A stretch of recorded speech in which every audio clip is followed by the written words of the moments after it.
கர்த்தருடைய பரிசுத்த நாமம் மகிமைப்படுவதாக. உங்கள் யாவரையும் ஆண்டவராகிய இயேசு கிறிஸ்துவின் நாமத்தில் அன்போடு இந்த நாளுடைய வேத ஆராய்ச்சிக்கு நான் வரவேற்கிறேன். வெளிப்படுத்தின விசேஷ புத்தகம் என்ட்ராவதுக்கு முன்னாடி எப்படி இருக்குமோ, எப்படி படிக்க போறோமோ அப்படின்னு சொல்லி ஒரு அச்சம் இருந்தது. பட் நம்ம என்ட்ரான பிற்பாடு அதனுடைய அழகு, அதனுடைய மகிமையை கொஞ்சம் விவரித்து பார்க்கும் பொழுது இந்த வசனங்கள் எல்லாம் இப்படித்தான் படிக்கணும் அப்படின்னு ஓரளவுக்கு இப்போ 4 வாரங்கள் நம்ம என்ன பண்ணியிருக்கிறோம், கிராஸ் பண்ணியிருக்கிறோம். கடந்த வாரத்துல 11வது வசனம் வரைக்கும், 1வது அதிகாரம் 11வது வசனம் வரைக்கும் நம்ம படிச்சிட்டோம். இன்றைக்கு 12வது வசனத்திலிருந்து 16வது வசனம் வரைக்கும் நம்ம நேரம் எடுத்து தியானிக்க போகிறோம். கண்களை மூடி கர்த்தருடைய சமூகத்துல நம்மை தாழ்த்தலாம். மகா பரிசுத்தமுள்ள எங்கள் நல்ல பிதாவே, ஆசிர்வதிக்கப்பட்டிருக்கிறதான இந்த அற்புதமான மனரம்யமான மாலை பொழுதுக்காக கர்த்தரை துதிக்கிறோம், ஸ்தோத்தரிக்கிறோம். இந்த அற்புதமான வேளையிலே உம்மை நாங்கள் இன்னும் உற்று பார்க்க, உம்முடைய சத்தத்தை உணர்ந்து கொள்ள, நீர் எங்களுக்கு வெளிப்படுத்துகிற காரியங்களை புரிந்து கொள்ள எங்களுக்கு தயவு பாராட்டுங்கப்பா. இந்த வேத ஆராய்ச்சி எங்களுடைய உள்ளத்திலே ஒரு தெளிவை கொண்டு வரட்டும். வசனத்தை பார்க்கிற நாங்கள், கேட்கிற நாங்கள் பிரயோஜனப்படுத்திக் கொள்ளுகிற ஒரு பெரிய கிருபையை நாங்கள் உடையவர்களாய் இருக்க கர்த்தர் எங்களுக்கு உதவி செய்யுங்க. இந்த வேலை முழுவதுமாக நீர் எங்களை ஆளுகை செய்ய தாழ்த்தி, மீட்பரும் அருமை இரட்சகருமாயிருக்கிற எங்கள் கர்த்தராகிய இயேசு கிறிஸ்துவின் நாமத்தில் தாழ்மையோடு வேண்டிக் கொள்ளுகிறோம் நல்ல பிதாவே, ஆமென். நம் இன்றைக்கு தியானிக்கக்கூடிய பகுதியை முதலாவது நான் ஒரு முறை உங்களுக்காக வாசித்து விடுகிறேன். வெளிப்படுத்தின விசேஷம் 1வது அதிகாரம் 12 முதல் 16 வரை உள்ள வசனங்கள். அப்பொழுது என்னுடனே பேசின சத்தத்தை பார்க்க திரும்பினேன். திரும்பின போது 7 பொன் குத்து விளக்குகளையும் அந்த 7 குத்து விளக்குகளின் மத்தியில் நிலையங்கி தரித்து மார்பருகே பொற்கச்சை கட்டியிருந்த மனுஷகுமாரனுக்கு ஒப்பானவரையும் கண்டேன். அவருடைய சிரசும் மயிரும் வெண் பஞ்சை போலவும் உறைந்த மழையை போலவும் வெண்மையா இருந்தது.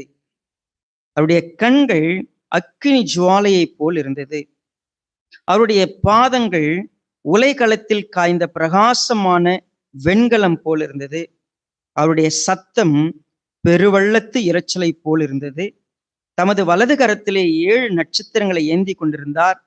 அவர் வாயிலிருந்து இருபுறமும் கருக்குள்ள பட்டயம் புறப்பட்டது. அவருடைய முகம் வல்லமையாய் பிரகாசிக்கிற சூரியனை போல் இருந்தது. கடந்த வாரத்துல நம்ம வாசிக்கும் பொழுது, கர்த்தருடைய நாளில் நான் ஆவிக்குள்ளானேன், அப்பொழுது எனக்கு பின்னாலே எக்கால சத்தம் போன்ற ஒரு பெரிதான சத்தத்தை கேட்டேன். அது நான் அல்பாவும் ஒமேகாவும் முந்தினவரும் பிந்தினவருமாய் இருக்கிறேன். நீ காண்கிறதை ஒரு புஸ்தகத்தில் எழுதி ஆசியாவில் இருக்கிற எபேசு, சிமிர்னா, பெர்கமு, தியத்திரா, சர்தை, பிலதெல்பியா, லவோதிக்கே என்னும் பட்டணங்களில் உள்ள 7 சபைகளுக்கும் அனுப்பு என்று விளம்பிற்று.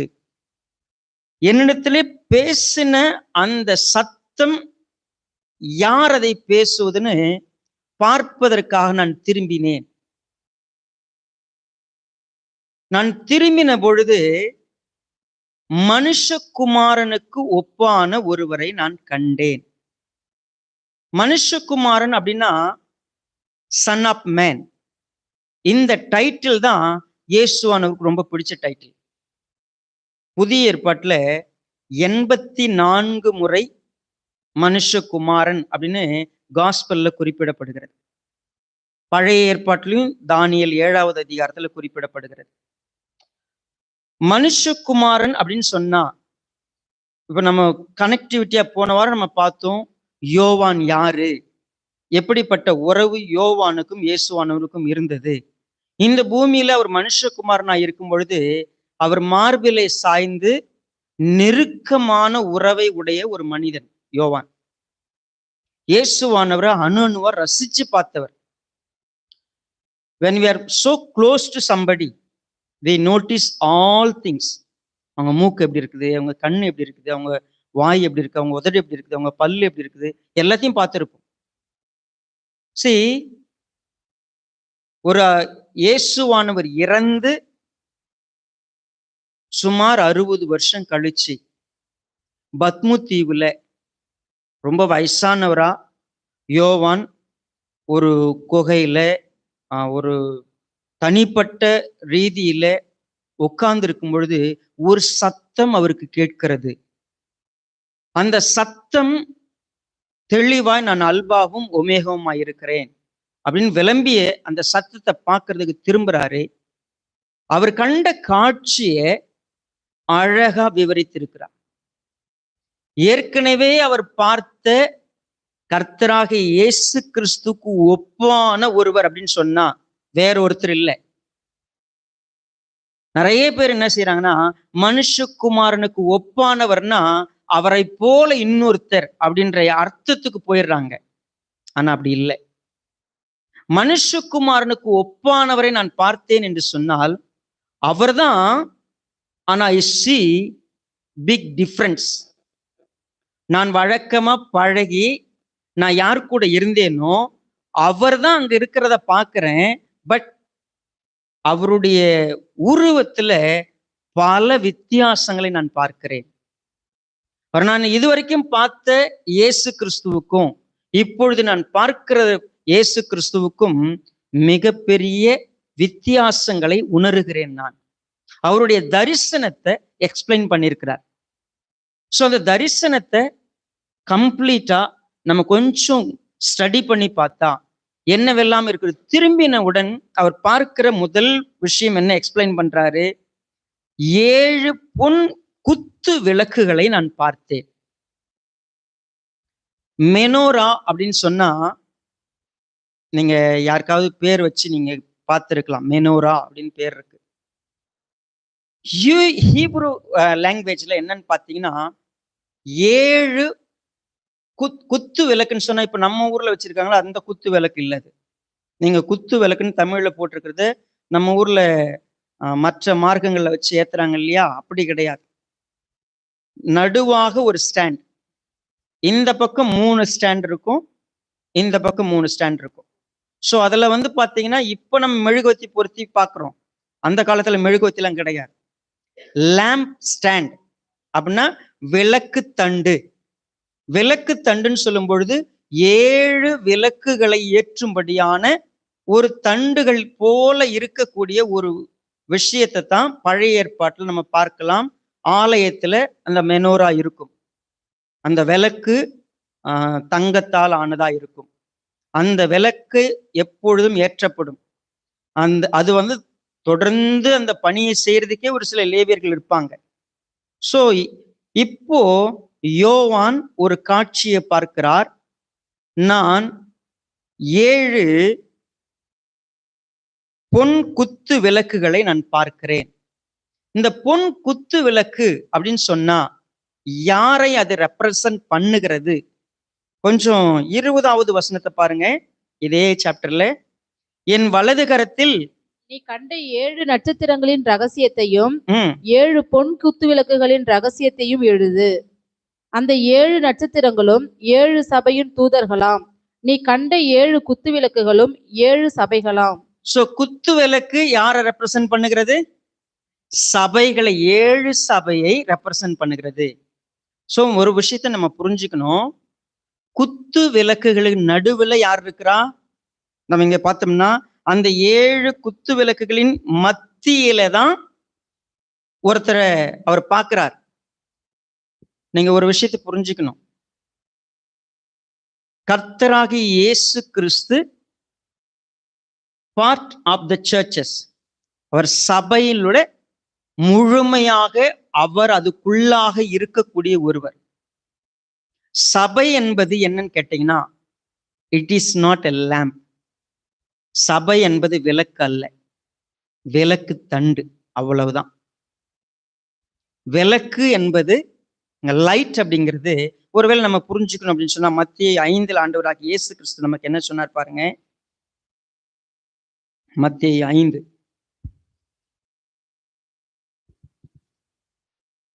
14வது வசனத்துல, நீங்கள் உலகத்துக்கு வெளிச்சமாய் இருக்கிறீர்கள். நீங்கள் உலகத்திற்கு வெளிச்சமாய் இருக்கிறீர்கள்.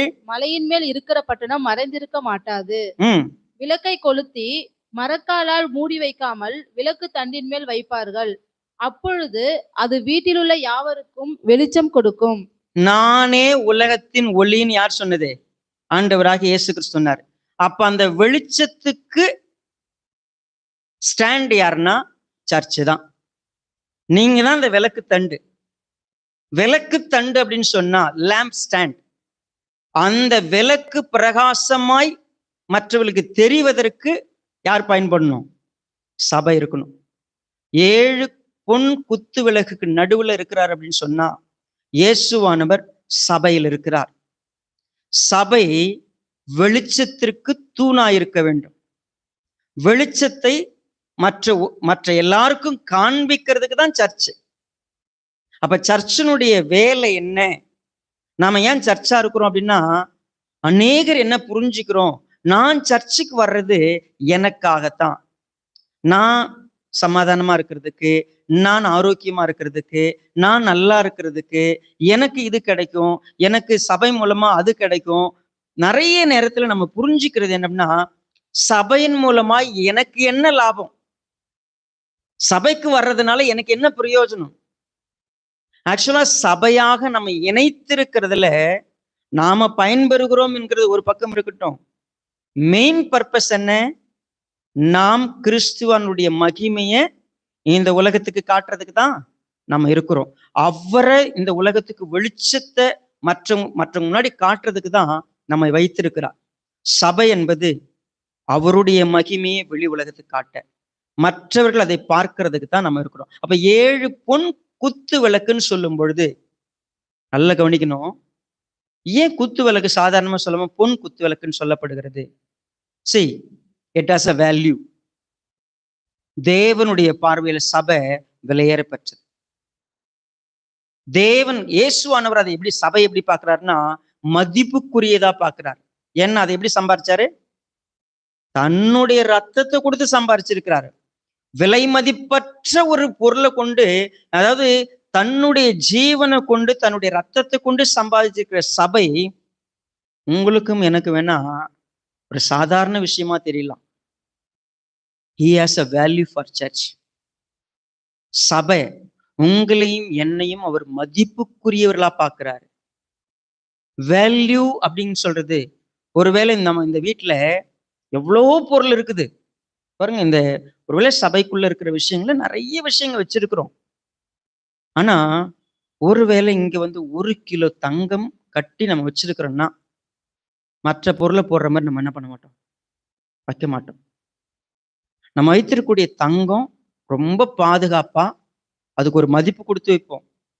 கண்ணாடி வலையில எங்க வேணா போட்டுருவீங்க, பிளாஸ்டிக் வலையில எங்க வேணா வச்சிருவீங்க. ஆனா தங்க வலையில இருந்தா என்ன பண்ணுவீங்க? we have a special care for it. So அதுக்கு நம்ம அப்படி கொடுக்கும்போது தேவன் ஒரு விஷயத்தை வேல்யூவோட சொல்றார் அப்படின்னா சர்ச் சொல்றார். ஏன் அப்படி சொல்றார் அப்படின்னு கேட்டா, யூ ஹாவ் அ பர்பஸ். உங்களுக்கு உங்களை இந்த உலகத்திலேயே லேம்ப் ஸ்டாண்ட் அப்படின்னு சொன்னா, ஒரு மகிமையை வெளிக்காட்டக்கூடியவன்னு சொன்னா, அதுலயும் குறிப்பா 2-3 பேர் ஒருமித்திருந்தால் அவர்கள் நடுவிலே நான் இருக்கிறேன்னு மத்திய 20 நம்ம வாசிக்கிறோம் 20வது அதிகாரத்துல. நல்லா பாருங்க, கர்த்தராகிய இயேசு கிறிஸ்து சபையின் நடுவில் இருக்கிறாருன்னு சொல்லும் பொழுது வேல்யூ அப்படின்னு சொன்னா, உங்களுக்கும் எனக்கும் ஒரு தங்கத்துக்கு ஈடான ஒரு வேல்யூ வச்சிருக்கிறாரு. அந்த வேல்யூவோட அவர் இருக்கிறது இன்னும் பெரிய வேல்யூ. யோசித்து பாருங்களேன். எப்போ நாம் அவரை வெளிக்காட்டுவோம்? சபை ஆக்சுவலா அவரை வெளிக்காட்டுறதுக்கு பதில், அந்த வெளிச்சத்தை வெளிக்காட்டுறதுக்கு பதில் மனுஷங்க நீங்களும் நானும் நம்மை காட்டுவதற்கு நம்ம எடுக்கிற பிரயாசம் தான் அதிகம். நான் சபைகளுக்கு நடுவில் இருக்கிறேன். இதை எழுதும் பொழுது 7 பொன் குத்து விளக்கு சொல்றாரு. அவருடைய வலது கரத்துல 7 நட்சத்திரம்னு சொல்றாரு. இந்த 7 நட்சத்திரம் யாரு? சபையினுடைய தூதன். யார் அந்த தூதன்? சபைக்கு தேவன் நியமித்திருக்கிற போதகர். இந்த போதகனுக்கு எழுது, சபைக்கு எழுது, நான் சம்பாதித்த இந்த சபைக்கு எழுது, நீ பார்த்தவைகளையும் நீ இதுக்கு பின்னால சம்பவிக்க போறவர்கள் நீ எழுதணும் அப்படின்னு சொன்னா, நான் பேசுற யாருங்கிறத தெளிவா உங்ககிட்ட சொல்லிடு. நான் தான் உன்னை கூப்பிட்டு உனக்கு இது எல்லாத்தையும் வெளிப்படுத்துறேன். நான் யாருங்கிறத அவங்க முதல்ல புரிஞ்சுக்கணும். இந்த கடிதத்தை எழுதுறேன் இல்லையா, நான் எப்படிப்பட்டவர்? ஆண்டவராகிய இயேசு கிறிஸ்துனுடைய மார்பில சாய்ந்து கொண்டிருந்த நபர் இயேசுவானவர்கிட்ட அப்படி நெருக்கமா ஒரு நெஞ்சு மேல சாஞ்சிருந்த ஒரு நபர் இப்ப பாக்குற நபர் இஸ் டிஃப்ரெண்ட். நீங்க ஒரு சிலரை பார்த்தீங்கன்னா அப்படியே வீட்டுல இருக்கும்போது ட்ரௌசர் போட்டுன்னு பட்டாப்பட்டி போட்டுன்னு அப்படி லுங்கி கட்டிக்கின்னு அப்படி பனியன் போட்டுன்னு ஒரு மாதிரி இருப்பாங்க. திடீர்னு ஆபீஸ்க்கு போனா கோட் ஷூட்டோட அவருங்க வேற வித்தியாசமான ஒரு கெட்டப்ல இருக்கும்போது நம்ம பார்த்தாலா இவரு அப்படின்னு நம்ம யோசிப்போம்ல. அந்த மாதிரி இப்ப இயேசு கிறிஸ்துனுடைய இன்னொரு வேர்ஷன் அவர் பார்க்கிறார். மகிமையின் ஒரு கர்த்தரை அவர் பார்க்கிற அந்த விஷயங்களை கவனிச்சு பார்த்தா we have so many lessons to learn. நிறைய பாடத்தை நம்ம பார்க்கணும். ஸோ முதல் விஷயம் நம்ம இன்னைக்கு பார்க்கறது, நான் என்னுடனே பேசின சத்தத்தை நான் யாருன்னு பார்க்கறதுக்காக திரும்பின பொழுது நான் முதல்ல பார்த்தது 7 பொன் குத்து விளக்குகளை பார்த்தேன். இந்த 7 பொன் குத்து விளக்குகளும் யாரை ரெப்ரசன்ட் பண்ணுகிறது? 7 திருச்சபைகளை ரெப்ரசன்ட் பண்ணுகிறது. இந்த 7 திருச்சபைகளும் இட் ஹாஸ் அ வேல்யூ. வெளிச்சத்தை இந்த உலகத்துக்கு காண்பிக்கிறதுக்காக தேவன் ஏற்படுத்தின திருச்சபைகள். ஆனா இன்னைக்கு we have darkened the light. ஒளியானது உலகத்துல வந்திருந்தும் அநேகர் அவரிடத்துல வரல.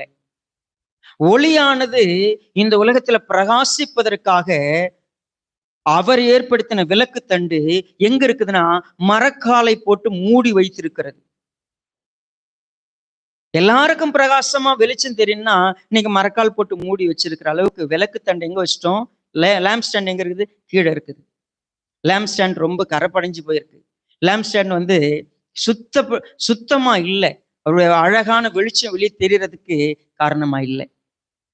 ஓகே, தென் ஃபர்ஸ்ட் விஷயம் நம்ம பார்த்தோம்னா இந்த 7 பொன் குத்து விளக்கு. தயவுசெய்து புரிஞ்சுக்காதீங்க, இது மெனோராவை குறிக்கிற வார்த்தை இல்லை. மெனோரான்னு சொன்னா அது இஸ்ரவேலை குறிக்கிற வார்த்தை. மெனோரா கிடையாது. இது 7 பொன் குத்து விளக்கு. இது ரெப்ரசன்ட் சர்ச், அது தெளிவு. ஸோ இது இஸ்ரவேலை குறிக்கிற செய்தி கிடையாது, இது சபையை குறிக்கிற செய்தி. அப்படி பார்க்கும் பொழுது சபைக்கு என்ன சொல்ல வருகிறார், யார் சொல்ல வருகிறார்னு பார்க்கும்பொழுது நான் பார்த்தேன் அவர் எப்படி இருந்தாருன்னு கேட்டீங்கன்னா, அந்த 7 குத்து விளக்குகளின் மத்தியில் நிலையங்கி தரித்து மார்பருகே பொற்கச்சை கட்டியிருந்த மனுஷகுமாரனுக்கு ஒப்பானவரையும் கண்டேன். சரி, நான் அவரை பார்த்தேன். அவரை பார்க்கும் பொழுது மிக முக்கியமா நான் அவரை கவனிக்கும் பொழுது அவருடைய வஸ்திரத்தை நான் பார்த்தேன். அவர் போட்டிருந்த ட்ரெஸ் எனக்கு, நான் வழக்கமா மனுஷகுமாரன் போட்டிருந்த ட்ரெஸ்ஸுக்கும் இவர் போட்டிருக்கிற ட்ரெஸ்ஸுக்கும் வித்தியாசம் இருக்கு. எனக்கு ஆண்டவராக இயேசு கிறிஸ்துவினுடைய அங்கி தெரியும். நான் அவர் கூட ரொம்ப நெருங்கி பழகி இருக்கிறேன்.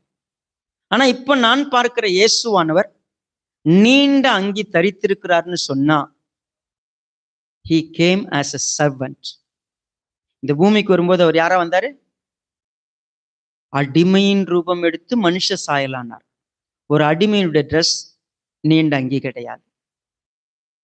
அவர் சர்வெண்டா வரும் பொழுது முழுக்க முழுக்க பிதாவானவர் என்ன சொல்றாரோ அதை அப்படியே செய்கிறவர் இந்த பூமிக்கு வந்தார். அடிமையின் ரூபம் எடுத்து வந்தார். He did not have the same dress. இப்போ அவருடைய ட்ரெஸ் எப்படி தெரியுமா இருக்கு? நிலையங்கின்னு சொன்னா நீண்ட அங்கி தரித்தவர். நீண்ட அங்கின்னு சொல்லும் பொழுது தன்னுடைய மார்பருகே பொற்கச்சை கட்டியிருந்தார்.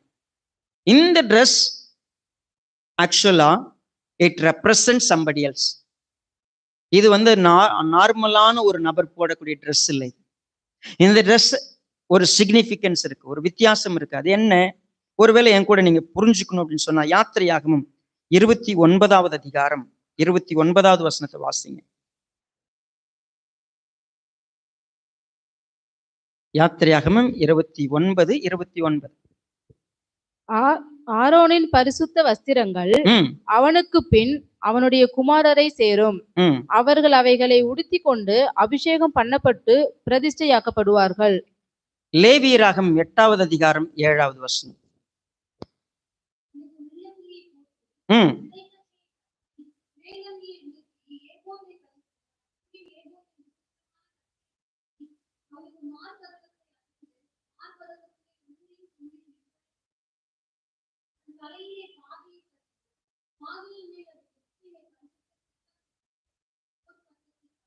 பாருங்க, ஒரு பிரதான ஆசாரியனுடைய உடை எப்படி இருக்குன்னு கேட்டா இப்படிதான் இருக்கும். ஏன் அந்த உடை, என்ன விஷயம் அப்படின்னு கேட்டீங்கன்னா, அந்த ட்ரெஸ் ரெப்ரசன்ட் சம்திங். வழக்கமா அந்த ட்ரெஸ்ஸை எல்லாராலையும் போட முடியாது, அபிஷேகம் பண்ணப்பட்டவங்க மட்டும்தான் போட முடியும். பிரதான ஆசாரியன்னு சொன்னா, இப்ப இயேசுவானவர் இந்த பூமியில் இருக்கும் பொழுது சர்வெண்டா இருந்தாரு. அவர் ஒரு வேலை செய்வதற்கு வந்திருந்தார், பிதாவுடைய சித்தத்தை செய்யறதுக்கு வந்திருந்தாரு. ஆனா இப்போ அவர் he has a different work. இப்ப இயேசுவானவர் திரும்ப பூமியில மரிக்கிறவரா இல்லை. ஆண்டவராக இயேசு கிறிஸ்துனுடைய வேலை இப்ப என்ன இருக்குது? அப்கிரேட் ஆயிருக்கு. அவர் உயிர் கொடுத்துட்டாரு, ரத்தம் சிந்திட்டாரு, மீட்டுட்டாரு. இப்ப இயேசுவானவர் யாரா இருக்கிறார் அப்படின்னு கேட்டினா, பிரதான ஆசாரியனா இருக்கிறார். உங்களுக்காகவும் எனக்காகவும் என்ன செய்யறாரு? பரிந்து பேசுகிறவராக நிற்கிறார். அப்ப பிரதான ஆசாரியனுடைய உடை எப்படி இருக்கும்? அந்த உடையினுடைய தன்மை என்ன? அதனுடைய மகத்துவம் என்ன? ஒவ்வொருவருக்காக பரிந்து பேசுகிற கர்த்தரை நான் பார்த்தேன். இன்னொருத்தருக்காக ஜீவனை கொடுக்க வந்த இயேசுவை நான் பார்த்திருக்கிறேன். இப்பொழுது he speaks behalf of me. எனக்காக பேசுறவர்.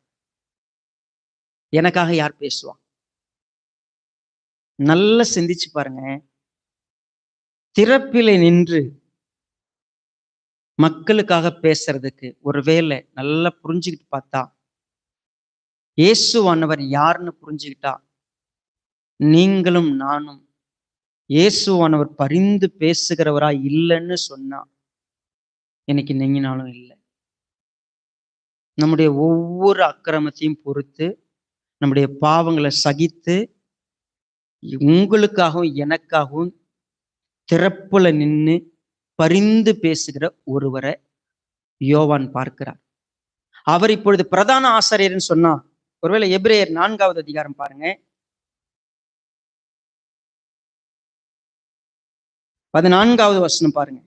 வானங்களின் வழியாய் பரலோகத்திற்கு போன தேவகுமாரனாகிய இயேசு என்னும் மகா பிரதான ஆசாரியர் நமக்கு இருக்கிறபடியினால் நாம் பண்ணின அறிக்கையை உறுதியாய் பற்றி கொண்டிருக்க கடவோம். நமக்கான ஒரு பிரதான ஆசாரியனாக அங்க இருக்கிறார். சோ அவருடைய ஒருவேளை அந்த பொற்கச்சை அவருடைய டிக்னிட்டியை காட்டுது, அவருடைய பொசிஷனை காட்டுகிறது. இன்னும் சொல்ல போனா அவர் யாராக இப்பொழுது அங்க இருக்கிறார் என்பதுல தெளிவான ஒரு விளக்கத்தை கொடுக்கிறது. சரி, ஓகே. நம்ம அடுத்து விரைவா நம்ம மூவ் பண்ணோம்னா 14வது வசனம், அவருடைய சிரசும் மயிரும் வெண்பஞ்சை போலவும் உறைந்த மழையை போலவும் வெண்மையாயிருந்தது. சரி, கர்த்தராகிய இயேசு கிறிஸ்து அவருடைய சிரசு, அவருடைய தலம், மயிரை பற்றி சொல்லும் பொழுது வெண்மையை குறிக்கிறதுன்னு சொன்னா, it's about is purity, it's about is wisdom. ஒருவேளை நரைத்த வயதுன்னு சொன்னா ஞானத்தை குறிக்கிறதுக்காக சொல்லுவாங்க. நிறைய பேருக்கு இளம் நரையெல்லாம் இருக்குது, சரிங்களா? இப்ப நிறைய பேர் தலைமுடி நரைச்சு போனவங்க ரொம்ப கவலைப்படுறீங்கல்ல. ஆக்சுவலா வேதம் ஒரு சில விஷயங்களை சிம்பாலிக்கா சொல்லும் பொழுது, நரைச்சு போயிருக்குதுன்னா அதை கருமையாக்குறதுக்கு நிறைய பேர் முயற்சி பண்றாங்கல்ல. நம்ம தானே ரொம்ப ட்ரை பண்ணோம், டை அடிக்கிறோம். யார் முன்னாடியும் நம்ம தலைமுடி வெள்ளையா இருக்குது என்ன பண்ணக்கூடாது, காட்டக்கூடாதுன்னு முயற்சி பண்றீங்க. ஆனா இயேசுவானவர் சொல்றாரு, அவர் தலைமுடி முழுக்க எப்படி இருக்குதான், வெள்ளை. அவர் முடினா கிடையாது, கருப்பு இல்லை. இப்போ நீங்க யாராவது டை அடிக்கணும்னு நினைச்சா, உங்களுக்கு ஞானம் வளர்றதை நீங்க என்ன பண்ணல, விரும்பலன்னு அர்த்தம். பியூரிட்டியினுடைய அடையாளம், பரிசுத்தத்தினுடைய அடையாளம். இன்னும் சொல்ல போனா இயேசுவானவரை நான் இப்ப எப்படி பார்க்கிறேன் அப்படின்னு கேட்டீங்கன்னா, he does things. இன்னும் அவருடைய ஞானத்திற்கு, அவர் எப்படிப்பட்ட ஞானம் உடையவருங்கிறதுக்கு அடையாளம் என்னன்னு கேட்டனா, அவருடைய அந்த வெண்மை தன்மையை அடையாளப்படுத்தி சொல்றாரு. ஏன் இப்படி சொல்றாரு? ஸோ இன்னொரு வார்த்தையோடு சேர்க்கும் பொழுது இதுக்கு இன்னும் அர்த்தம் வருகிறது. நல்லா கவனிச்சு பார்த்தீங்கன்னா, அவருடைய கண்கள் அக்னி ஜுவாலையை போல் இருந்தது. இப்போ இந்த 14வது வசனத்தை நம்ம கொஞ்சம் புரிஞ்சுக்கணும். அப்படின்னா, அவருடைய கண் அக்னி ஜுவாலையை போல இருக்குது. அவருடைய சிரசும் மயிரும் வெண்பஞ்சை போலும் உறைந்த மழையை போலும் வெண்மையா இருக்குதுன்னு சொல்லும் பொழுது, அவரை நான் இப்ப பார்க்கிறப்போ, இயேசுவானவர் இந்த பூமியில் இருக்கிறப்போ எப்படி இருப்பார்னு சொல்லப்பட்டதுன்னு கேட்டா, ஏசாயா 11 உங்களுக்கு நினைவு இருக்கணும். ஏசாயா 11க்கு வாங்களேன்.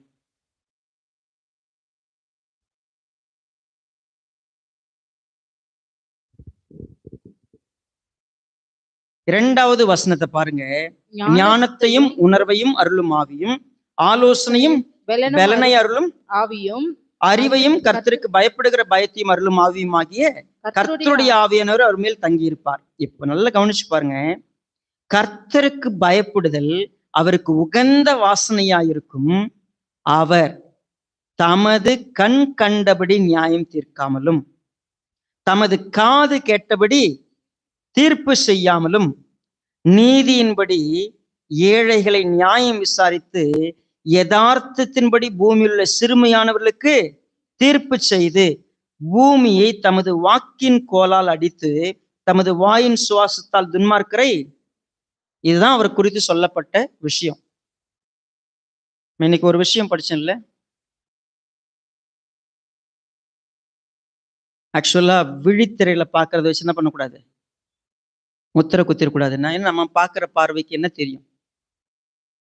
அவருடைய கண் அக்னி ஜுவாலையா இருக்குதுன்னா என்ன தெரியுங்களா? he can discern anything. எபிரேயர் 4:13 இப்படி சொல்லுது பாருங்களேன். எபிரேயர் 4:13, அவருடைய பார்வைக்கு மறைவான சிருஷ்டி ஒன்றுமில்லை, சகலமும் அவருடைய கண்களுக்கு முன்பாக நிர்வாணமாயும் அவருக்கே நாம் கணக்கு ஒப்புவிக்க வேண்டும். அவர் எப்படிப்பட்ட ஞானம் உள்ளவர், அவர் எப்படிப்பட்ட சுத்தம் உள்ளவர், அவர் எந்த அளவுக்கு தெளிவான பார்வையுடையவர்னா, இந்த உலகத்துல மனுஷங்க பாக்குற மாதிரி அவர் பாக்குறது இல்லை. அவருடைய கண்ணை பாக்குற நானு, அது அக்னி ஜுவாலையை போல இருக்குது. அவர் எவ்வளவு ஞானம் உள்ளவர்னா, கண் கண்டபடி என்ன பண்ண மாட்டார் அவரு. அப்படின்னா என்ன கண்ணு? இந்த வெளிப்புற பார்வையை வச்சு தீர்ப்பு செய்ய மாட்டார். மேலோட்டமா தீர்ப்பு செய்யறவர் அவர் இல்லை. பார்த்தவொடனே சொல்றவர் இல்லை அவரு, கேட்டவொடனே சொல்றவர் இல்லை அவரு. நாம எல்லாரும் யார் தெரியுங்களா? நம்ம என்ன கேள்விப்படுறோமோ அதை வச்சு ஒரு முடிவுக்கு வந்துருவோம். நம்ம என்ன கண்ணால பாக்குறோமோ அதை வச்சு முடிவுக்கு வந்துருவோம். பொதுவா உலகத்திலே சொன்னாங்க, கண்ணால காண்பதும் காதால கேட்கறதும். அப்படின்னா தீர எப்படி விசாரிப்பீங்க?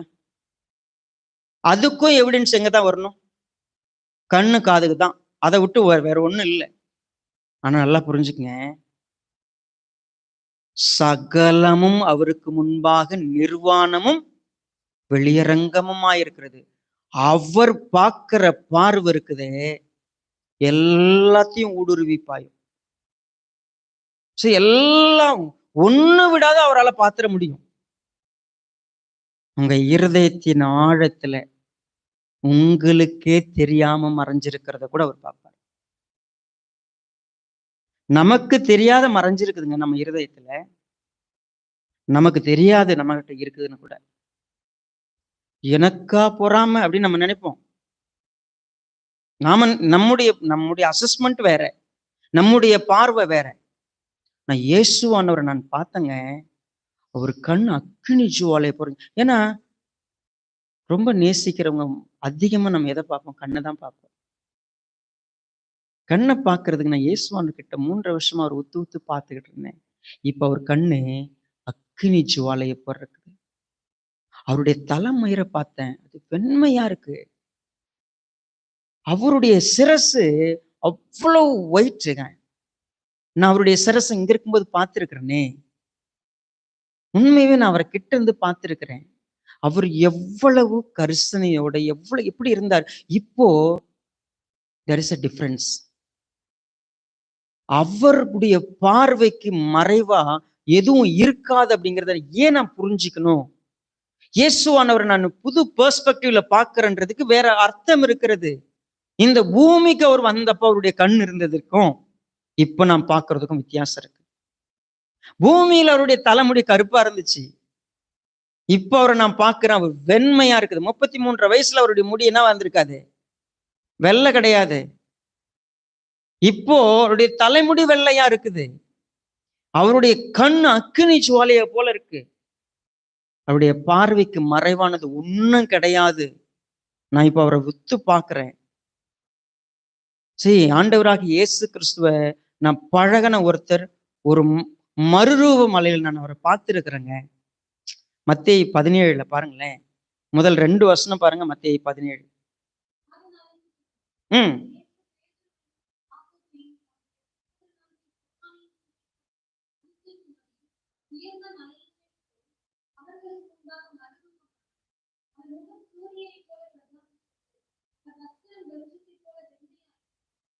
பாருங்க, ரெண்டு இவ்வளவுதான் டிஸ்கிரிப்ஷன் நம்ம பாக்குறோம். யோவான் சொல்லுவாரு, யோவான் 1 யோவான் 1:1 அதையும் வாசிப்போம், ஏன்னா நம்ம திரும்ப மறந்துடக்கூடாது. 1 யோவான் 1:1 ஆதி முதல் இருந்ததும் நாங்கள் கேட்டதும் எங்கள் கண்களினாலே கண்டதும். நல்லா புரிஞ்சுக்கங்க, எங்கள் கண்களினாலே நாங்கள் கண்டதும், நாங்கள் நோக்கி பார்த்ததும், நாங்கள் உற்று பார்த்ததும், எங்கள் கைகளினாலே தொட்டதுமா இருக்கிற. நான் அவரை தொட்டங்க. அந்த ஜீவ வார்த்தை குறித்து நான் என்ன பண்ண உங்களுக்கு அறிவிக்கிறோம். நாங்க கண்ணால பார்த்தோம். இன்னும் பேதுரு சொல்லுவார் இல்லையா, 2 பேதுரு 1:1, நாங்க பரிசுத்த பர்வதத்தில் இருக்கையில் அவருடைய மகத்துவத்தை கண்ணார கண்டவர்களாகவே. இயேசுவானவர் யாரு, அவருடைய மகிமை என்னன்னு நாங்க அவரோடு கூட பரிசுத்த பர்வதத்தில் 2 பேதுரு 1வது அதிகாரத்துல பாருங்க. இந்த அற்புதமான ஒரு டிஸ்கிரிப்ஷன்ல யாரெல்லாம் கூட இருந்தாங்க அப்படின்னு கேட்டீங்கன்னா, பேதுரு, யாக்கோபு, யோவான் 3 பேர் இருந்தாங்க. அப்ப பேதுரு எழுதியிருக்கிறார். என்ன எழுதியிருக்கிறார் பாருங்க, குறிப்பாக 18வது வசனம். அவரோட கூட நாங்கள் பரிசுத்த பர்வதத்தில் இருக்கையில் வானத்திலிருந்து பிறந்த அந்த சத்தத்தை கேட்டோம். பாருங்க, குறிப்பா 16வது வசனத்துல இருந்தே படிக்கலாம். நாங்கள் தந்திரமான கட்டுக்கதைகளை பின்பற்றினவர்களாக அல்ல, அவருடைய மகத்துவத்தை கண்ணார கண்டவர்களாகவே நம்முடைய கர்த்தராகிய இயேசு கிறிஸ்துவின் வல்லமையையும் வருகையும். அப்ப இயேசு கிறிஸ்துவ நாங்க பார்த்ததுக்கு இப்ப பாக்குறதுக்கு it's a difference is there. இப்ப இயேசுவானவர் மறுரூபப்பட்டு காமிச்சார். அப்ப கூட அவருடைய மகத்துவத்தை இந்த மாதிரி என்ன பண்ணல, விவரிக்கல. இப்போ நான் பார்க்கிற காட்சி, மனுஷகுமாரனுடைய காட்சி, சம்திங் டிஃப்ரெண்ட். என்ன டிஃப்ரெண்ட்? அது அவருடைய வஸ்திரத்தை பார்த்தேன், அவர் தலைமுடியை பார்த்தேன், அவர் கண்ணை பார்த்துட்டேன். அடுத்து என்ன பார்க்கிறாரு? அவருடைய பாதங்கள் உலைக்களத்தில் காய்ந்த பிரகாசமான வெண்கலம் போல் இருந்தது. நான் ஒரு பாதத்தை பார்த்தேங்க. இயேசுவானுடைய பாதம் உண்மையவே பைபிள் பார்த்தீங்கன்னா பாதத்தை எவ்வளவு அழகா உருவகப்படுத்தி சொல்லும். சமாதானத்தை சுவிசேஷமாய் கூறி அறிவிக்கிறவங்களுடைய பாதங்கள் பாதம் அப்படின்னு சொன்னா எங்கெங்க இதெல்லாம் நீங்க ட்ரேஸ் பண்ணலான்னு கவனிச்சீங்கன்னா, யோர்தானை கடக்கிறதுக்காக ஆசாரிகள் வெட்டியை தூக்கிட்டு முதல்ல போய் என்ன பண்ணுவாங்க? அவங்க தான் காலை உள்ள வைப்பாங்க. உங்க காலை உள்ள வச்சோன்னு என்ன செய்யும் யோர்தான் நதி? நீ இப்போ உன் கால் மிதிக்கிற தேசம் எல்லாம் இப்படிலாம் நீங்க ட்ரேஸ் பண்ணிட்டே வரலாம். ஆக்சுவலா என்னது அது நீங்க புரிஞ்சுக்கணும் அப்படின்னு சொன்னா, கர்த்தராகி இயேசு கிறிஸ்துனுடைய பாதத்தை பார்த்தேன். It is strong like anything. Brass அப்படின்னு சொன்னா மெட்டல்ல ஸ்ட்ராங்கஸ்ட், ரொம்ப ஸ்ட்ராங்கான ஒரு மெட்டல். இயேசுவானுடைய பாதத்தை நான் கவனிச்சேன். அது பிரகாசமா இருந்துச்சு, அது வலிமையா இருந்தது. ஏன்னா உம்முடைய சத்துருக்களை உமது பாதபடியாக்கி போடும் வரைக்கும். இப்ப இயேசுவானவர் ஜெயிச்சு நிற்கிறார், சுதந்திரித்து நிற்கிறார். அவர் எல்லாவற்றையும் தமக்கு சுதந்திரமாக்கி நிற்கிறார். இப்போ ஜெயிச்சிட்டார். இப்போ அவருடைய பாதம் உதாரணத்துக்கு சொல்ல போனா, எக்ஸாம்பிளுக்கு நீங்க புரிஞ்சுக்கணும் அப்படின்னு சொன்னா, ஒருத்தவங்க ஜெயிச்சிட்டாங்க அப்படின்றத புரிஞ்சுக்கணும். யோசுவா புஸ்தகத்துக்கு வாங்கல என் கூட. 10வது அதிகாரம் 24வது வசனம். யோசுவா 10:24. ம் ம் ம்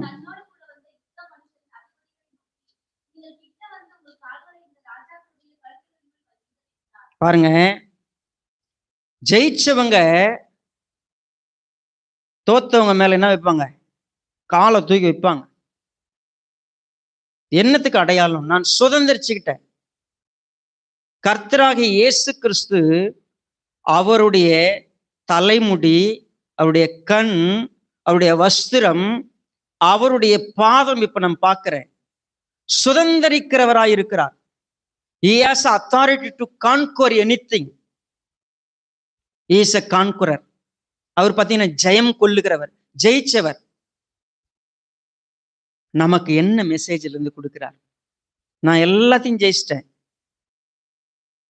உங்களுக்காக நான் ஜெயம் கொண்டு நிற்கிறேன், எல்லாவற்றின் மேலும் அதிகாரம் உடையவராக நான் நிற்கிறேன். எல்லாவற்றையும் அவருடைய பாதத்துக்கு என்ன பண்ணார? கீழ்ப்படுத்தி விட்டார். இயேசுவானுடைய பாதத்துக்கு எல்லாம் கீழ்ப்படுத்தப்பட்டிருக்கிறது. அவருக்கு பாதத்துக்கு கீழ்ப்படுத்தினார் என்று சொல்லும் பொழுது, கீழ்ப்படுத்தினவர் கீழ்ப்படுத்தப்படவில்லை. எபிரேயர்ல வாசிப்போம் இதுதான். சோ ஒவ்வொரு இடத்துலையும் ட்ரேஸ் பண்ணி பார்த்தோம்னா எல்லாவற்றையும் அவருடைய பாதத்துக்கு கீழ்ப்படுத்தி இருக்கு. இன்றைக்கு அதிகாரம் மிக்கவராய் நிற்கிறார். அவர் பொற்கச்சை கட்டி இருக்கிறார். அவருடைய கண் அக்கினி ஜுவாலையை போல இருக்கிறது. அவருடைய தலைமுடி வெண்பஞ்சை போல இருக்கிறது. அது இன்னும் சொல்ல போனா அவர் எவ்வளவு ஞானம் உள்ளவரா, எவ்வளவு பவர்ஃபுல் டிசர்னிங் பர்சனா, அவர் எவ்வளவு அதிகாரம் மிக்கவரா நான் நிக்கிறத நான் பார்த்தேன். உண்மையாவே கர்த்தராகிய இயேசு கிறிஸ்துவை பார்க்கறதுக்கு பிரம்மாண்டமா இருக்கு. இப்போ எனக்கு நான் பார்த்த இயேசு கிறிஸ்துவா இது? இல்லையே. அதே உருவம், ஆனா டிஃப்ரெண்ட். இப்ப பாத்தீங்கன்னா அவருக்கு எல்லாமே வித்தியாசமா இருக்கு. நம்ம நிறைய பேரை பார்த்து சொல்லுவோம் இல்லை, சின்ன வயசுல உன்னை பார்த்த மாதிரியா இருக்கிற, இப்போ நீ எப்படி இருக்கிற தெரியுமா அப்படின்னு சொல்றேன். இப்ப இயேசுவானவர் நான் இந்த பூமியில இருக்கிற போது பார்த்ததுக்கும் இப்ப நான் பார்க்கறதுக்கும் மிகப்பெரிய வித்தியாசம் இருக்கு. சோ இயேசுவானவர் உண்மையாகவே அதிகாரத்தோடு நிக்கிறத நான் பார்க்கிறேன். சரி, அடுத்தது அவருடைய சத்தம் பெருவெள்ளத்து இரைச்சலை போல இருக்கு. உண்மையாவே இந்த விஷயத்தை கொஞ்சம் கவனிக்கணும். என்ன பெருவெள்ளத்து இரைச்சல்? இன்னும் சொல்ல போனா இந்த வார்த்தை எங்கிருந்து வருகிறதுன்னு கேட்டீங்கன்னா, யாத்திரையாகமம் 19வது அதிகாரம் 16வது வசனத்தை பாருங்க. யாத்திரையாகமம் 19:16.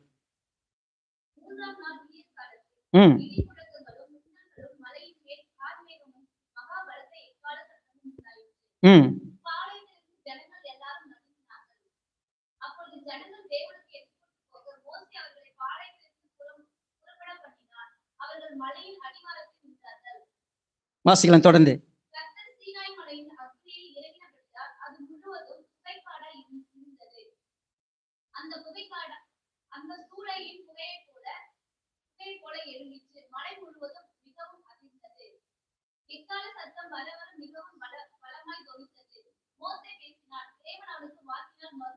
பாருங்க, இன்னொரு வசனத்தை கூட நீங்க வாசிக்கலாம். 20வது அதிகாரம் 18வது வசனம்.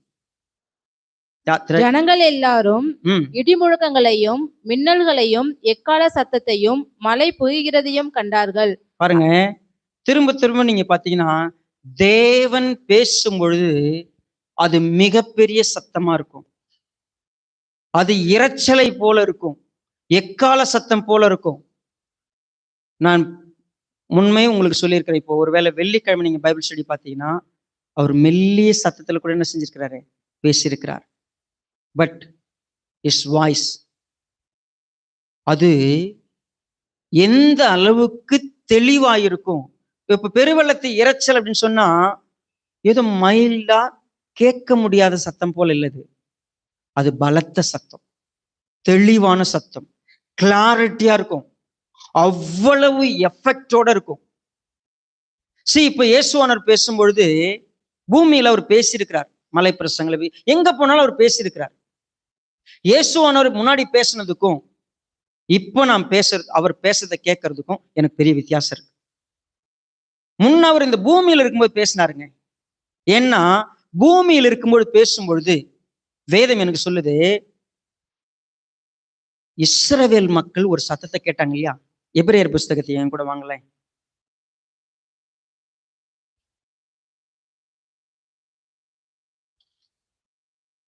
பனிரெண்டாவது அதிகாரம்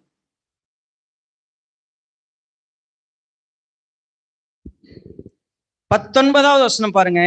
எக்கால முழக்கத்தினிடத்திற்கும் வார்த்தைகளுடைய சத்தத்தினிடத்திற்கும் நீங்கள் வந்து சேரவில்லை. அந்த சத்தத்தை கேட்டவர்கள் பின்னும் தங்களுக்கு வார்த்தை சொல்லப்படாதபடிக்கு வேண்டிக் கொண்டார்கள். இப்ப அவருடைய ஒரிஜினல் சத்தத்தை யாராலையும் கேட்க முடியாது.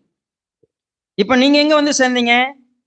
சொல்ல போனா 22வது வசனம், நீங்களோ சீயோன் மலையினிடத்திற்கும் ஜீவனுள்ள தேவனுடைய நகரமாகிய பரம எருசலேமினிடத்திற்கும் 1000-10,000 தேவதூதர்களிடத்திற்கும் பரலோகத்தில் பேர் எழுதியிருக்கிற முதற் பேரானவர்களில் சர்வ சங்கமாகிய சபையினிடத்திற்கும் யாவருக்கும் நியாயாதிபதியாக தேவனிடத்திற்கும் பூரணராக்கப்பட்ட நீதிமான்களுடைய ஆவிகளிடத்திற்கும் புது உடன்படிக்கையின் மத்தியஸ்தராகிய இயேசுவினிடத்திற்கும் ஆபேலுடைய ரத்தம் பேசினதை பார்க்கிலும் நன்மையானவைகளை பேசுகிற ரத்தமாகிய தெளிக்கப்படும் ரத்தத்தினத்திற்கும் வந்து சேர்ந்தீர்கள். இப்ப அவர் பேசுற பேச்சு இதமான பேச்சு, நம்மை ரட்சிக்கிறது. நமக்கு நிச்சயமா அவர் பேசும்பொழுது கனிவோட பேசியிருக்கிறார் பூமியில. இப்போ நான் இயேசு கிறிஸ்துவ பார்க்கிறேன், மறுபடியும் அதே ஒரிஜினல் சத்தம்.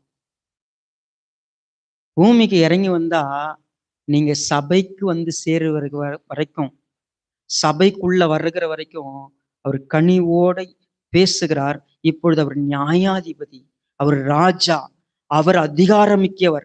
அங்க நிக்கிறப்ப அவர் பேசும்பொழுது அவருடைய சத்தம் வேற மாதிரி இருக்கும். நல்லா புரிஞ்சுக்கணும்.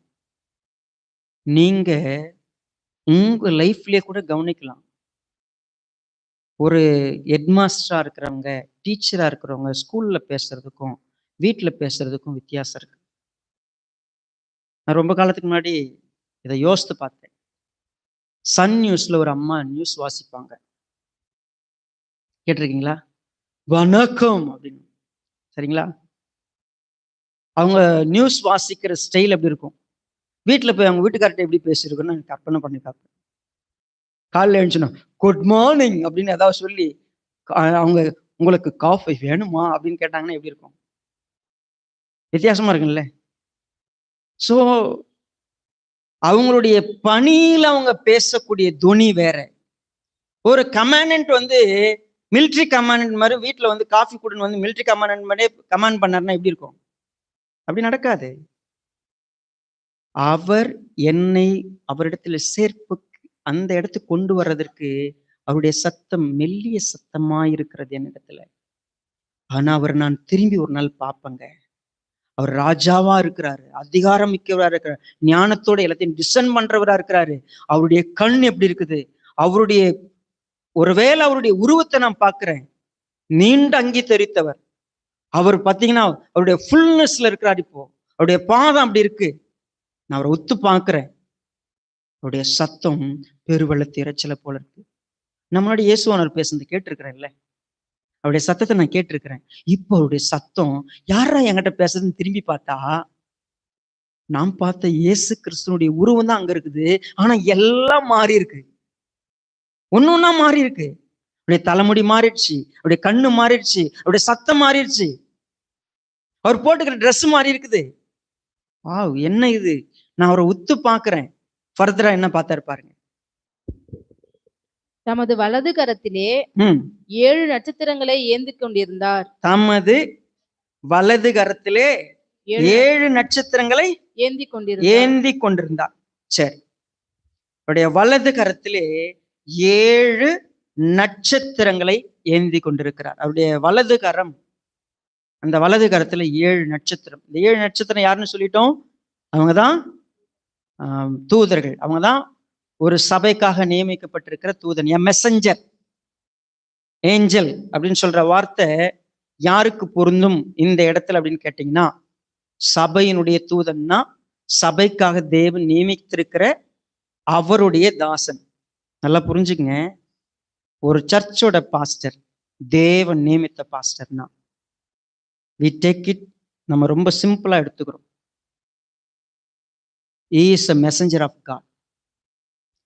தேவன், அதுவும் கிறிஸ்துவானவர் என்ன சொல்றாரோ அதை சபைக்கு சொல்லக்கூடிய தூதன். ரொம்ப அற்பமா எடுத்துக்கூடாது. நாம நினைச்சா மரியாதை கொடுப்போம், நினைக்கலன்னா தூக்கி போடுவோம், நினைச்சா என்ன வேணா அவங்கள பத்தி பேசிப்போம். இதெல்லாம் முன்னாடி நீங்க கவனிங்க, சபைக்குள்ள வரும்பொழுது அந்த என்ட்ரன்ஸுக்குள்ள நீங்க என்ட்ராகிறதுக்கு, பாவம் மன்னிக்கப்படும் போது கர்த்தர் பேசுறதுக்கும், சபைக்குள்ள நீங்க என்ட்ரான பிறகு அதிகாரம் மிக்க இயேசு கிறிஸ்துவுக்கு நம்ம எல்லாருமே அவருடைய சரீரமாகிய சபையில இணைக்கப்பட்ட பிற்பாடு எதையும் ரொம்ப லைட்டா எடுத்துக்கூடாது, ரொம்ப அசட்டே எடுத்துக்கூடாது. தேவன் யாரையும் அற்பமாலாம் என்ன பண்ணல, ஏற்படுத்தல. சும்மா போனவங்க வந்தவங்க எல்லாம் நீ ஊழியக்காரனா இரு அப்படின்லாம் சொல்லல. ஒரு ஊழியக்காரன் உண்மையா, அதனாலதான் எல்லாருமே உண்மையா ஊழியக்காரங்களா? மிகப்பெரிய கொஸ்டின் இருக்கு. தானே ஏற்படுற நிறைய ஊழியக்காரங்க இருக்கிறாங்க, தான் விரும்பினா ஊழியக்காரன் ஆயிடுவாங்க. ஆனா கர்த்தர் ஒரு சபைக்குன்னு ஏற்படுத்தக்கூடிய நட்சத்திரம் போன்றவங்க ஊழியக்காரங்க. ஏன்? போகிற இடத்துக்கு வழி காட்டக்கூடியவங்க. அவங்கதான் நமக்கு வழி காட்டுறவங்க. தேவன் ஏற்படுத்தி வச்சிருக்கிறார். சோ ஒரு பாஸ்டர் கர்த்தர் ஒரு சபைக்கு நியமிச்சு வச்சிருக்கிறாருன்னு சொன்னா, என்ன கர்த்தருக்குள்ளாக வழிநடத்தக்கூடிய நட்சத்திரமா அவங்க இருக்கிறாங்க. ஸோ நான் எப்படி அவங்கள பார்ப்பேன், என்ன விதமான டிக்னிட்டியை நான் அவங்களுக்கு கொடுப்பேன், எந்த விதமான ரெஸ்பெக்ட் கொடுப்பேன், அந்த ரெஸ்பெக்டுக்கு ஏத்த மாதிரி அந்த பாஸ்டர் இருக்கிறாங்களா, அது ரொம்ப முக்கியம். சும்மா நம்ம எல்லாரையும் மதிக்கணும், எல்லாரையும் ஊழியக்காரன்னு சொல்லிட்டா அப்படியே பெரிய மரியாதை, ராஜ மரியாதை, அப்படி இல்லை. உண்மையாவே அவங்க கர்த்தருக்குள்ள நம்ம வழி நடத்துறாங்களா, நம்மளை லேம்ப் ஸ்டாண்டா வச்சிருக்கிறதுக்கு அவங்க பொருத்தமானவங்களா இருக்கிறாங்களா, கர்த்தருடைய வார்த்தையை நமக்கு போதிக்கிறாங்களா, தாங்க யூகிக்கிறத போதிக்கிறாங்களா, தாங்க விரும்புறத போதிக்கிறாங்களா, உண்மையை போதிக்கிறாங்களா, இல்லை எதையாவது சம்பாதிக்க போதிக்கிறாங்களா, அவங்க லாபமா வாழ்றதுக்கு மற்றவங்களை பயன்படுத்திக்கிறாங்களா, அவங்க நல்லா இருக்கிறதுக்காக சபையை பயன்படுத்திக்கிறாங்களா?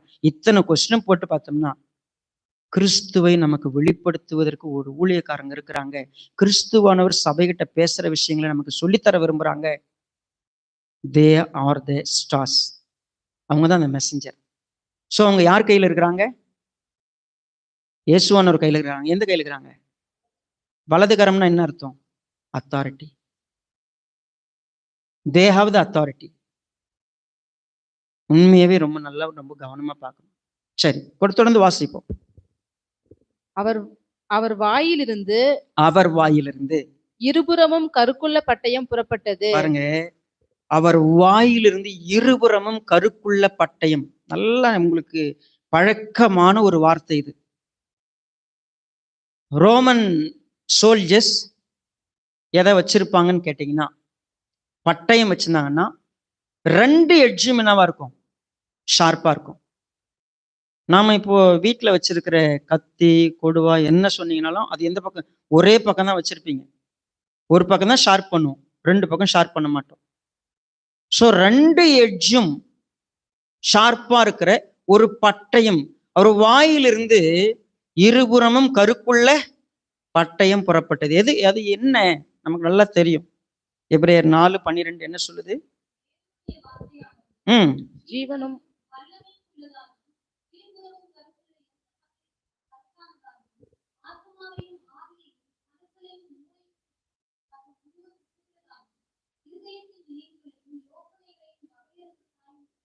சரி, உண்மையாவே கர்த்தருடைய வசனம், இந்த கர்த்தருடைய வசனம் புறப்படுகிற இந்த வார்த்தை அப்படி சொல்லும்போது, ஒருவேளை ஒரு ராஜா, அவர் பார்வையும் சரி, அவர் வார்த்தையும் எப்படி இருக்கும்?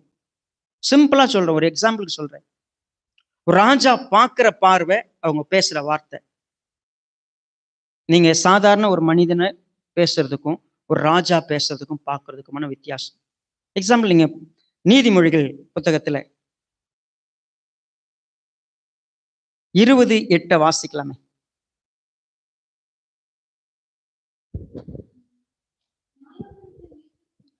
நியாயாசனத்தில் வீற்றிருக்கும் ராஜா தன் கண்களினால் சகல பொல்லாப்பையும், கர்த்தராகிய இயேசு கிறிஸ்து அவர் வாயிலிருந்து புறப்பட போகிற அவருடைய வார்த்தை எப்படி இருக்குன்னா, ஆவியும் ஆத்துமாவையும் கணுக்களையும் மூணையும் என்ன செய்யும்? பிரிச்சிரும். என்ன ஒண்ணு கூட நீங்க என்ன பண்ண முடியாது. ஆக்சுவலா இது அதோட சேர்ந்தது, அது இதோட சேர்ந்ததுன்னு நீங்க சொல்ல முடியாது. எல்லா தீர்ப்பும் என்ன, அவரு தெரியும் எங்க பொல்லாப்பு இருக்குதுன்னு, கரெக்டா எடுத்துடுவார். நீங்க ஒருவேளை உங்க இமேஜினரி இதை புரிஞ்சுக்கணும்னு சொன்னா, நீங்க கறி கடைக்கு போனீங்கன்னா கறியை நீங்க ஒருவேளை பிரிச்சு எடுக்கிறவங்க நீங்க கவனிச்சு பாருங்க. ஒரு சில கறி நீங்க வெட்டும் பொழுது நடுவுல ஒரு சில விஷயங்கள் எக்ஸ்ட்ரா நம்ம சாப்பிட முடியாத விஷயங்கள் உள்ள இருக்கும். நரம்பா இருக்கும், அது கொழுப்பா இருக்கும், ஒருவேளை ஸ்கின் மாதிரி ஒரு மாதிரி ஜவ்வு மாதிரி ஒரு சில விஷயங்கள் இருக்கும். அதை எடுக்கிற விதத்துல ஒரு நல்ல பிரித்து எடுக்கிற ஒரு கை தேர்ந்த ஒரு நபரால மட்டும்தான் அதை ஒழுங்கா எடுக்க முடியும்.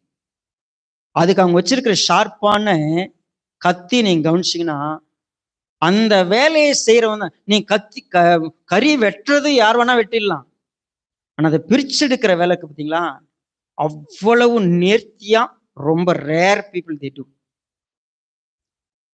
ஆண்டவராகிய இயேசு கிறிஸ்து தன்னுடைய சத்தியத்தை வெளிப்படுத்தும் பொழுது நம்முடைய நினைவுகளையும் யோசனைகளையும், நம்ம என்னென்னலாம் நம்ம கிட்ட இருந்துச்சோ அத்தனையும் அவருடைய வசனம் தான் நியாயம் தீர்க்கும். So he is going to speak. அவர் வாயிலிருந்து புறப்படுறதெல்லாம் சத்தியம்தான். சத்தியம் தான் நியாயம் தீர்க்கும். நீங்களும் நான் சொன்ன கதை இல்லை. நாம மனுஷங்க முன்னாடி 1000 கதை பேசலாம், எல்லார்கிட்டையும் நாம விரும்புறத சொல்லிடுவோம். நாம நம்மளை எக்ஸ்போஸ் பண்ண மாட்டோம், நம்ம கூட என்ன இருக்குதுன்னு யார்ட்டையும் காட்ட மாட்டோம். ஆனா நம்ம சொல்ற கதையை எல்லாரும் கேட்பாங்க. ஆனா கர்த்தர் பேசும்பொழுது எல்லாத்தையும் பிரிச்சிடும். உண்மை எது, பொய் எது, எது நீதி, எது அநீதி, என்கிட்ட என்ன இருக்குது என்ன இல்லைங்கிறத அவர் பேசுகிறது. அவருடைய வசனம் ஏன் புறப்படும்? நான் சொன்ன வசனமே அவங்களை என்ன பண்ணும்? நியாயம் தீர்க்கும். வேற ஒண்ணுமே கிடையாது. அவருடைய வாயிலிருந்து சத்தியம் புறப்பட போகுது. அவரால் என்ன பண்ண முடியாது? வேற எதையும் மறைச்சு பேச முடியாது, உள்ள வச்சு பேச முடியாது, நடிச்சு பேச முடியாது.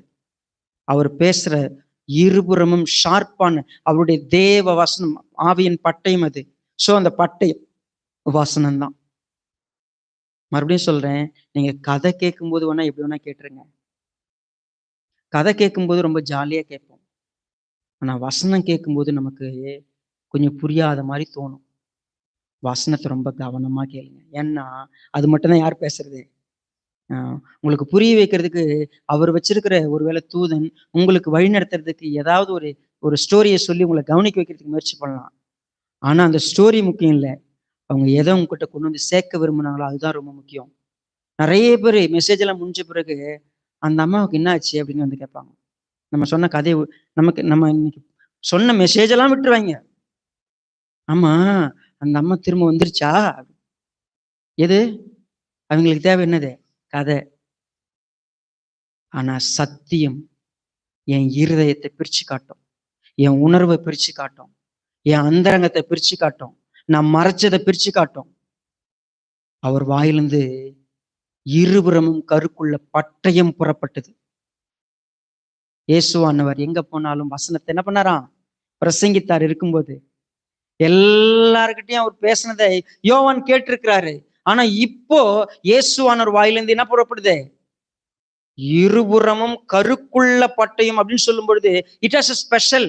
இன்னும் அதை நான் பார்க்கிறப்போ இட்ஸ் ஸ்பெஷல், இன்னும் ஸ்ட்ராங்கா நான் பார்க்கிறேன். உண்மையவே நான் அவரை பார்க்கிறேன். அவருடைய முகம் எப்படி இருக்குது? வல்லமையாய் பிரகாசிக்கிற சூரியனை போல் இருந்தது. நான் அவருடைய முகத்தை பார்த்தேங்க. இப்ப இயேசுவானுடைய உருவத்தை கவனிங்க. நான் அவரை திரும்பி பார்த்தேன். அவருடைய தலைமயிறு வெண்மையா இருக்கு. அவருடைய கண்ணு அக்கினி ஜுவாலையை போல இருக்கு. அவருடைய மார்பகம் என்ன பண்ணிருக்கிறாரு? கட்டியிருக்கிறாரு. உடல் முழுக்க என்ன போட்டிருக்கிறாரு? நிலையங்கி தரித்திருக்கிறார். பாதம் வெண்கலம் போல இருந்துச்சு. இப்போ அவருடைய வாயிலிருந்து என்ன புறப்படுது? இருபுறமும் கருக்குள்ள பட்டயம். அவருடைய வலது கையில யாரை வச்சிருக்கிறாரு? 7 தூதர்களை வச்சிருக்கிறாரு. அவர் எது மத்தியில் நிற்கிறாரு? 7 பொன் குத்துவிளக்கு மத்தியில நிற்கிறாரு. இப்போ அவருடைய முகத்தை பார்க்கிறேன். அந்த முகம் சூரியனை போல பிரகாசிக்குது. வெளிப்படுத்தின விசேஷம் 22:5.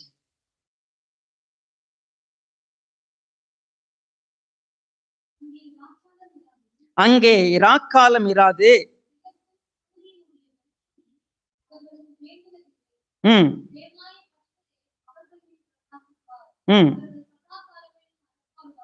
இப்போ சூரியனை போல அவர் முகம் பிரகாசனா, இப்ப சூரியன் இருக்குமா? சூரியனே கிடையாது. அவர் முகம் எப்படி இருக்கும்? சூரியனோட பிரகாசமா இருக்கும். நீங்க நாளைக்கு ட்ரை பண்ணி பாருங்க. மத்தியானம் 1 மணிக்கு வீட்டை விட்டு வெளியே வாங்க, இல்லை வேலை ஸ்தலத்தை விட்டு வெளியே வந்து நேரா சூரியன் என்ன பண்ணணும்? ஒரு 5 நிமிஷம் கீழே படுத்துன்னு மெல்லாந்து அப்படியே நேரா யாரையா பார்க்கணும்? சூரியன் ஒரு 5 நிமிஷம் பாருங்க. நான் உண்மையவே ஜஸ்ட் நீங்கள்லாம் இதை எக்ஸ்பீரியன்ஸ் பண்ணியிருக்க மாட்டீங்க. நான் எக்ஸ்பீரியன்ஸ் பண்ணேன். போன 2 வாரத்துக்கு முன்னாடி நான் செக்கப்புக்கு போயிருந்தேன். எனக்கு ரிவ்யூக்கு போயிருந்தேன். ரிவ்யூக்கு போயிருக்கும்போது ஸ்கேன் பண்ணாங்க, ஒரு சில டெஸ்ட் எடுத்தாங்க.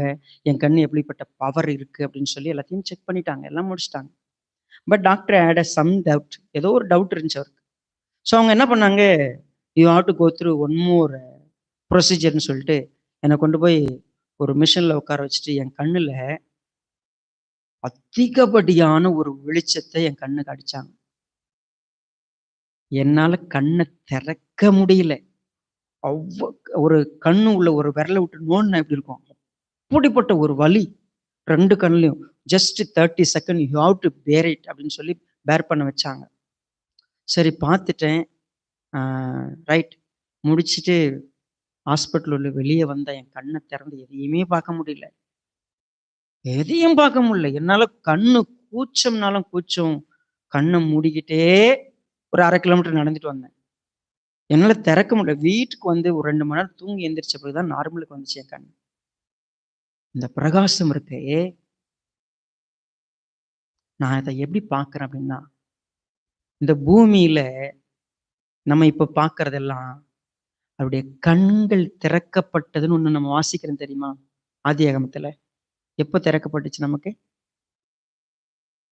ஆதாம் ஏவாள் என்ன பண்ணாங்க? பாவம் செஞ்சவன அவனுடைய கண்கள் என்ன பண்ணிச்சான்? ஒண்ணும் இல்லைங்க. அந்த பிரகாசத்தை நம்ம பார்க்க முடியாதபடிக்கு நம்முடைய கண் என்ன பண்ணிடுச்சு? மூடப்பட்டுடுச்சு. நம்ம எல்லா கண்ணும் மூடி இருக்கு. அவருடைய பிரகாசத்தை என்ன பண்ண முடியல நம்ம. ஆனா ஒரு நாள் அந்த பிரகாசத்தை நம்ம என்ன பண்ணுவோம்? பார்ப்போம். மறுபடியும் நம்ம பார்வை அடைவோம். அந்த பிரகாசத்தை பார்க்கறது. யோவான் பார்த்துட்டு, நான் அவருடைய முகத்தை பார்த்தேன். அது சூரியனை மாதிரி இருந்துச்சு. எவ்வளவு பிரகாசம் தெரியுமா அது? யார் பார்க்க போறாத? சபைகளுக்கு போய் எழுது. என்னை அவங்க பார்க்கணும், என் சத்தத்தை கேட்கணும், என் அதிகாரத்தை, என் ஆளுமையும், என் பாதை நின்று ஜெயிச்சிருக்குல்ல, அவங்க ஆளணும். அவங்க அந்த பரிசுத்தையும் ஞானத்தையும் உடையவங்களா, நீதியை உடையவங்களா, அவங்க என்ன போல ஏன் சிங்காசனத்துல ஏன் கூட உட்காரணும். இதெல்லாம் யார் சொல்றது? நான் யாருன்னு போய் சொல்லு ஃபர்ஸ்ட். நான் என்னெல்லாம் எதிர்பார்க்கிறேன், நான் சொல்றதை எல்லாம் சபைகளுக்கு கேளு. அதுதான் வெளிப்படுத்தின விசேஷம். சோ இயேசுவானவர் என்னெல்லாம் சொன்னார், அவர் யாராருக்கு என்னன்னு சொல்லியிருக்கிறார், நம்மை ஆராய்ந்து பார்க்கறதுக்கு சொல்ல போறவர் யாரு? இந்த வெளிப்படுத்தின விசேஷ புஸ்தகத்துல பேசப்பட்டிருக்கிற எல்லாம் அவர் சொன்னது. யார் சொன்னவரு? உண்மையாவே நிலையங்கி தரித்தவர், மார்பருகே பொற்கச்சை கட்டி அந்த ஒரு பிரதான ஆசாரியனுக்குரிய உடையில இருக்கிறவர். அவருடைய தலைமயிர் வெண்மையா இருந்துச்சு, அவருடைய கண் அக்னி ஜுவாலையை போல இருந்துச்சு, அவருடைய ஒருவேளை அவருடைய பாதத்தை பார்த்தது வெண்கலம் போல இருந்துச்சு, அவருடைய வலது கடத்துல நட்சத்திரத்தை ஏந்திருந்தாரு. அவர் வாயிலிருந்து இருபுறமும் கருக்குள்ள பட்டயம் புறப்பட்டுச்சு. அவருடைய முகத்தை பார்த்து சூரியனை போலந்தார். மனுஷகுமாரனுக்கு ஒப்பான அந்த நபர் தான். ஆனா அவருக்கு இவ்வளவு மகிமையை நான் பார்த்தேன். அவர் பேசினதுதான் நான் எழுதியிருக்கிறேன். சோ அருமையான தேவ பிள்ளைய, இந்த வெளிப்படுத்தின விசேஷ புஸ்தகத்துல நீ கண்டவைகளையும் கேட்டவைகளையும் எழுதி தூதன்கிட்ட கொடுத்துரு. அவங்க சொல்லட்டும் சபையை குறித்து நான் என்ன நினைக்கிறேன்னு போய் சொல்லு. அப்ப சபையில இருக்கிற நீங்களும் நானும் இயேசுவானவர் சொல்றதை கேட்கிறேன்னா அந்த இயேசுவானவர் யாருன்னு நம்ம புரிஞ்சுக்கணும். ஏதோ இந்த பூமியில நம்ம கற்பனை பண்ற மாதிரி கையில ஆட்டுக்குட்டி வச்சுன்னு அப்படியே சாதுவா இருந்த இயேசு கிறிஸ்து இல்லை. சரியா? அவர் என்ன பண்ண மாட்டார், தம்முடைய சத்தத்தை வீதியில கேட்க பண்ண மாட்டாரு, கூக்குரலிட மாட்டாரு. அவர் அப்படியே ரொம்ப சாந்தத்தோட அப்படியே பேசினவர். இப்போ அதிகாரத்தோட, கண்ணு பிரகாசமா இருக்குது, அவர் நிக்கிற விதம், அவர் பேசுற விதம், அதிகாரம் மிக்கிற எல்லாத்துலயும் அவர் he has a mighty power and authority. அவர் சொல்றார், கேட்கணும். கேட்கலாமா? பரவாரத்துல இருந்து கண்கள் பிடிச்சோம் பண்ணும்.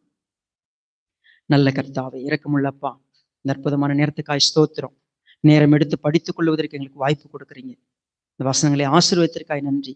புரிந்து கொள்ளும்படியான ஒரு சிந்தை எங்களுக்கு கொடுத்திருக்கிறீங்க, புரிந்துணர்வை கொடுத்திருக்கிறீங்க. நன்றி அப்பா. எங்கள் ஆண்டவராக இயேசு கிறிஸ்துவை நாங்க எப்படிப்பட்டவரா பார்க்கிறோம். சாதாரணமா ஏதோ நினைச்சுக்கிறோம். ஆனா உங்களுடைய மறுரூபத்தை நாங்க இன்னைக்கு பார்க்கிறோம். நீங்க எப்படிப்பட்டவர் நாங்க புரிஞ்சுக்க எங்களுக்கு உதவி செஞ்சிருக்கிறீங்க. நாங்க உங்களுடைய சத்தத்தை கேட்க உதவி செய்யுங்க. உங்களுடைய வார்த்தையை புரிந்து கொள்ள கிருபை தாங்க. உங்களுடைய மகிமையை நாங்க எப்பொழுதும் அசட்டையாய் அற்பமா எடுத்துக்கொள்ளாதபடிக்கு ஜாக்கிரதையா கவனமாய் எங்களுடைய உள்ளத்தை சீர்படுத்தி கொள்ள கர்த்தர் உதவி செய்யுங்க. உங்களுடைய மகிமைக்கு நன்றி செலுத்துகிறோம். எங்களை விளக்கு தண்டாக ஏற்படுத்தி இருக்கிறீர். நாங்கள் வெளிச்சத்துக்கு சான்றாய் இருக்க, வெளிச்சத்தை வெளி உலகத்துக்கு காட்டுவதற்கு எப்பொழுதும் நாங்கள் எங்களுடைய பணியை சிறப்பாய் செய்ய, நாங்கள் அதை மரக்கால் போட்டு மூடி வைத்திருக்காமல் உங்களுடைய மகிமையை வெளிக்காட்டக்கூடிய பிள்ளைகளாக இருக்க கிருபை செய்யுங்கப்பா. உங்களுடைய தயவுகளை ஆளுகை செய்யட்டும். உங்களுடைய வார்த்தையினால நிரப்பு இருக்கிறீங்க. நன்றி அப்பா. தொடர்ந்து வழி நடத்துங்க. இந்த வார்த்தையை கேட்கிற ஒவ்வொருவரையும் கர்த்தர் ஆசீர்வதிங்க. மீட்பெரும் ரட்சகருமாயிருக்க கர்த்தராகிய இயேசு கிறிஸ்துவின் நாமத்தில் தாழ்மையோடு வேண்டிக் கொள்கிறோம் நல்ல பிதாவே. ஆமென். Thank you so much. உங்க எல்லாருக்கும்